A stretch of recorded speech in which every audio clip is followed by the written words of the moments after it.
السلام عليكم ورحمة الله تعالى وبركاته. اللهم صل وسلم على سيدنا محمد وعلى آله وصحبه وسلم تسليما. أخوات، اليوم غادي ندير معكم سلو ولا السفوف طريقة بسيطة تقليدية.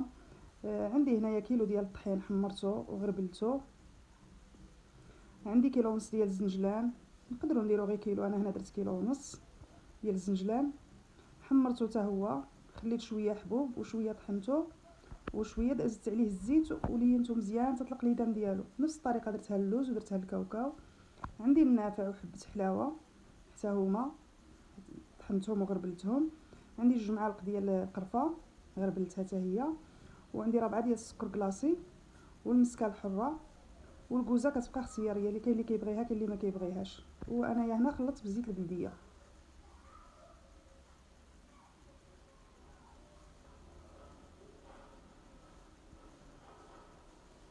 شديت القصعه ديالي هنايا، نقدروا ندوبلوا المقادير. انا هنا درت الطحين ديالي وضفت له المكونات كامله، ضفتها في مره. داك السكر كلاصي غربلته حيت كيكون مكركب حتى هو يكون بارد، كنغربلوه.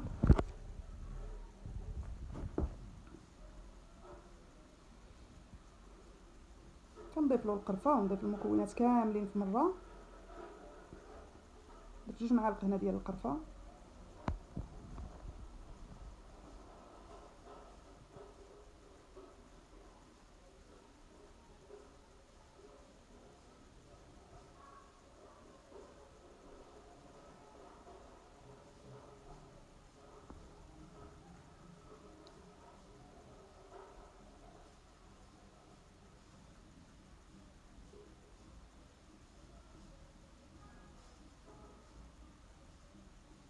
ضفتهم كاملين وخلطتهم مزيان حتى انسجموا مع بعضياتهم.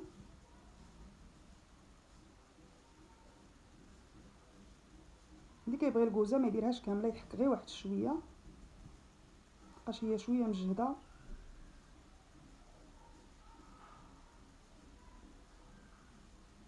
كنضيف داك اللوز وكاوكاو والزنجلان اللي كنت طحنتهم مع الزيت، كنضيفهم حتى هما،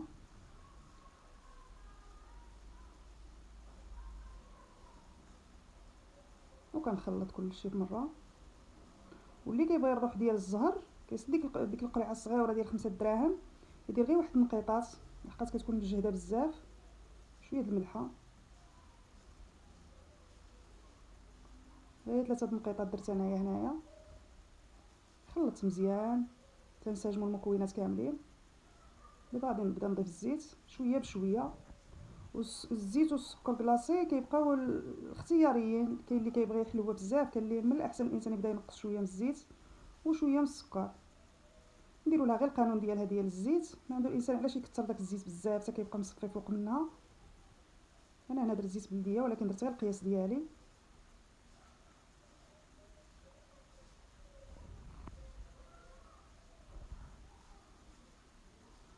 هذا السفوف ديال الدار، هادو ماشي ديال المناسبات.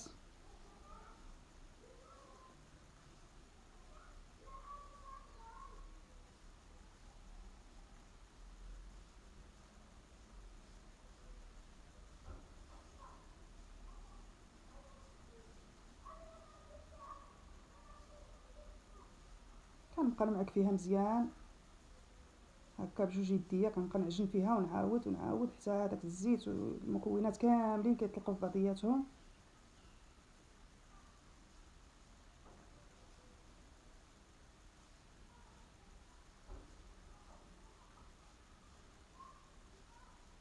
اللي ما كيبغيش السكر في مره يقدر يدير غير قريصه ديال الملح، وراه كتجي زوينه حتى هي.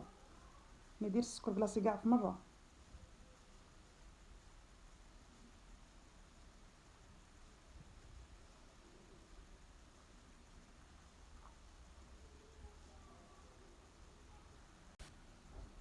انا هي بدات كتجمع. ها هو الشكل النهائي ديالي، لا هو سلو طريقه تقليديه. نتمنى باش تجربوه، وعواشركم مبروكه، والسلام عليكم ورحمه الله تعالى وبركاته.